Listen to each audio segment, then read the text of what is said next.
좋은 날입니다. 오늘도 말씀 안에 승리하는 하루 되시기를 기도하겠습니다. 오늘 생명의 삶 본문은 사무엘하 16장 15절부터 23절입니다. 오늘 본문에서는 압살롬을 따르는 척하는 후세의 모습과 아히도벨의 모략을 듣고 아버지의 후궁들과 동침하는 압살롬의 모습이 나옵니다. 이 구절들을 통해 하나님께서 무엇을 말씀하시는지 한 절 한 절 살펴보도록 하겠습니다. 15절입니다. 압살롬과 모든 이스라엘 백성들이 예루살렘에 이르고 아히도벨도 그와 함께 이른지라. 압살롬과 모든 이스라엘 백성들이 예루살렘에 이르렀습니다. 사울과 같이 세속적인 왕권을 추구하는 비진리 압살롬과 모든 이스라엘 백성들이 그를 따르며 예루살렘에 있다는 것이 영적으로 제사장 나라의 사명을 저버린 이스라엘의 모습을 보여주는 것입니다. 다윗과 함께 제사장 나라를 이루어가고 있던 이스라엘이었지만 자신들의 육신의 소욕을 자극하고 인정해주는 압살롬에게 너무나 쉽게 넘어가 버리는 안타까운 모습입니다. 그리고 아히도벨을 모든 이스라엘 백성들의 범주에 포함시키지 않고 따로 말하고 있습니다. 그는 다윗의 모사였지만 자신의 유익을 쫓는 전형적인 모습을 보여줍니다. 이 모습이 이스라엘의 현실을 드러내는 것이기 때문에 따로 언급하고 있는 것입니다. 16절부터 17절입니다.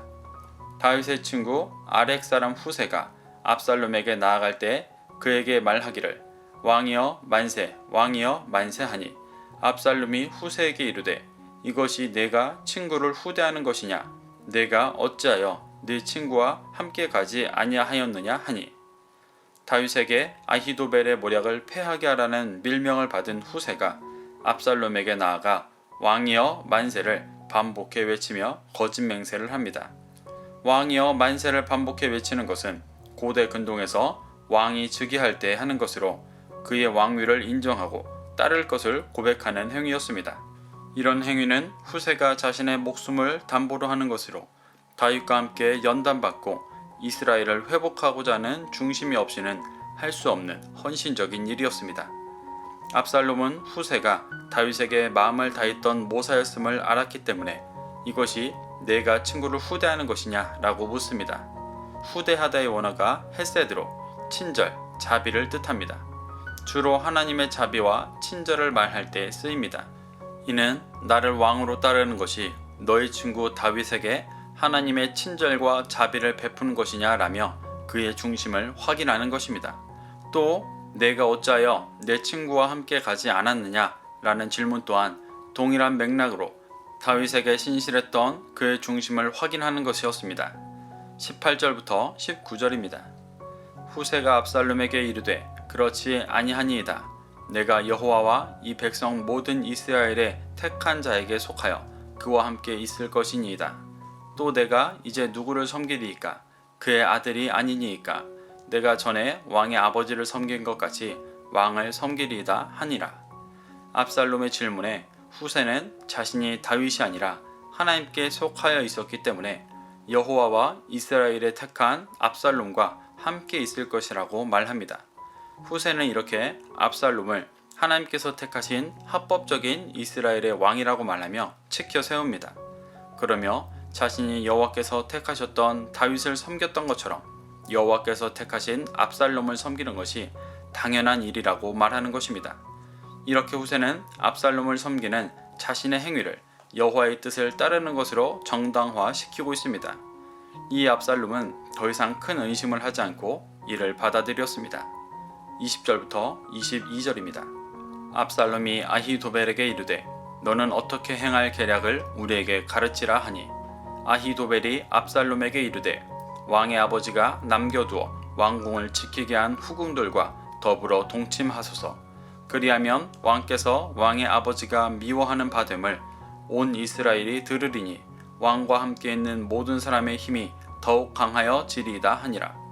이에 사람들이 압살롬을 위하여 옥상에 장막을 치니 압살롬이 온 이스라엘 무리의 눈 앞에서 그 아버지의 후궁들과 더불어 동침하니라.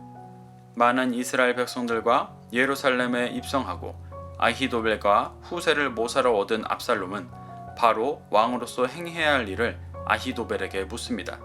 그러자 아히도벨은 다윗이 남겨두어 왕궁을 지키게 했던 후궁들과 동침해 다윗에게 미움받아 압살롬을 따르는 모든 사람들이 더 강해지게 해야 한다고 말합니다.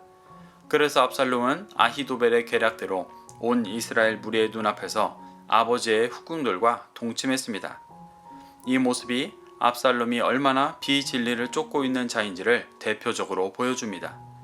다윗이 왕이 되고 나서 가장 먼저 한 일은 예루살렘을 정복해 성막을 세우고 언약궤를 가져와 제사장 나라에 기틀을 세우는 것이었습니다. 그런데 압살롬은 이와 정반대로 성막에 머물게 했던 후궁들과 동침하며 제사장 나라의 기틀을 허물고 있습니다. 이 모든 것이 순전히 자신의 왕권을 강화하기 위해서 한 일이었습니다. 이는 압살롬이 철저하게 세속적인 왕의 가치를 쫓고 있는 사울과 같은 자임을 보여주는 것입니다. 21절에서 미워하는 바의 원어가 바하시로 나쁜 냄새가 나다 악취를 풍기다 라는 뜻입니다. 이 단어는 출애굽기 16장 20절에서 부패한 만나에 냄새가 났다고 할 때 쓰였던 표현입니다. 만나가 부패에 냄새가 났다는 것은 하늘에서 오는 진리의 말씀이 썩어진 상태를 말하는 것입니다. 이 표현이 이스라엘에서 결코 긍정적일 수 없는 표현인데도 압살롬은 스스로 아버지 다윗에게 부패한 냄새가 나는 자가 되는 행동을 거절하지 않았습니다. 압살롬이 진정한 제사장 나라 왕이 되기 위해 반란을 일으킨 것이었다면 잃어버린 양들을 진리로 인도해야 했습니다. 하지만 그는 세속적인 왕권을 공고히 하는 것이 목적이었기 때문에 후궁들과 이스라엘의 모든 무리 앞에서 동침하는 냄새나는 일을 했었습니다.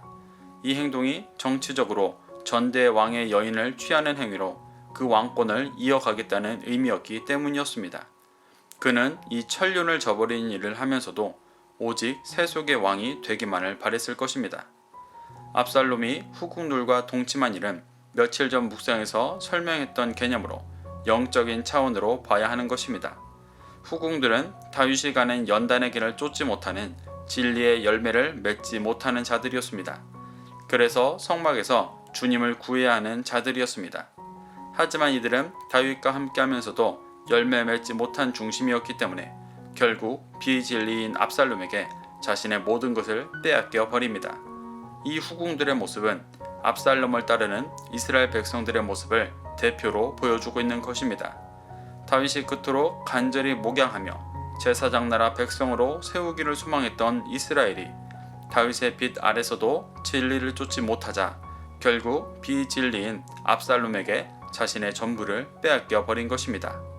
22절을 보면 백성들은 마음을 뺏기는 것에 멈추지 않고 옥상에 장막까지 쳐주며 함께 압살롬의 냄새나는 일에 동참했습니다. 이것이 이스라엘 전체가 압살롬에게 마음을 빼앗겨 함께 비진리를 쫓고 있는 모습을 보여주는 것입니다. 23절입니다. 그때 아히도벨이 베푸는 계략은 사람이 하나님께 물어서 받은 말씀과 같은 것이라. 아히도벨의 모든 계략은 다윗에게나 압살롬에게나 그와 같이 여겨졌더라. 하나님께 물어서 받은 말씀이라는 것은 대제사장이 우림과 둠밈을 통해 받은 하나님의 계시의 말씀을 말합니다. 이스라엘은 아히도벨이 압살롬에게 후궁과 동침하라고 했던 계략을 대제사장이 우림과 둠밈을 통해 받았던 하나님의 계시의 말씀처럼 여겼다는 것입니다. 이 계략은 다윗에게나 압살롬에게나 하나님의 계시처럼 여겨졌다고 말합니다. 다윗에게도 하나님의 계시처럼 여겨졌다는 것은 후궁과 동침하는 일을 다윗이 인정했다는 것이 아니라 과거 다윗의 모사였을 때 이러한 권위로 모략을 짰었다는 것을 말하는 것입니다. 그는 과거 다윗에게 있을 때부터 하나님의 계시의 말씀과 같은 모략들을 짜 다윗과 함께 제사장 나라를 이루어가는 자였습니다. 하지만 지금은 비진리인 압살롬을 쫓으며 그를 냄새나는 세속의 왕으로 세우는 일에 그 지혜를 사용하고 있는 것입니다. 이스라엘의 모든 백성들 또한 그 말씀을 하나님의 계시처럼 따르며 아들이 아버지의 후궁들과 동침하게 하는 일에 함께할 정도로 이스라엘의 영적인 수준이 매우 타락해 있음을 보여주고 있습니다. 사랑하는 성도 여러분, 예루살렘에 돌아와 왕이 된 압살롬은 과거 다윗이 왕이 되어 제사장 나라를 이루어가기 위해 살았던 모습과 너무나 대조된 모습을 보여줍니다. 이것이 비진리의 모습임을 기억하며 지금 내가 믿고 쫓고 있는 것이 제사장 나라를 이루어가는 일인지 아니면 비진리를 쫓는 일인지 깊이 숙고해야 합니다. 그래서 자신의 유익만을 쫓는 비진리를 따라 압살롬과 같이 되어지는 것이 아니라 자신의 목숨마저 바쳐 다윗과 함께 제사장 나라를 이루어가려 했던 후세와 같이 진리를 쫓는 자가 되기를 소망합니다. 오늘도 이 말씀을 심령에 새겨 승리하는 하루 되시기를 기도하겠습니다.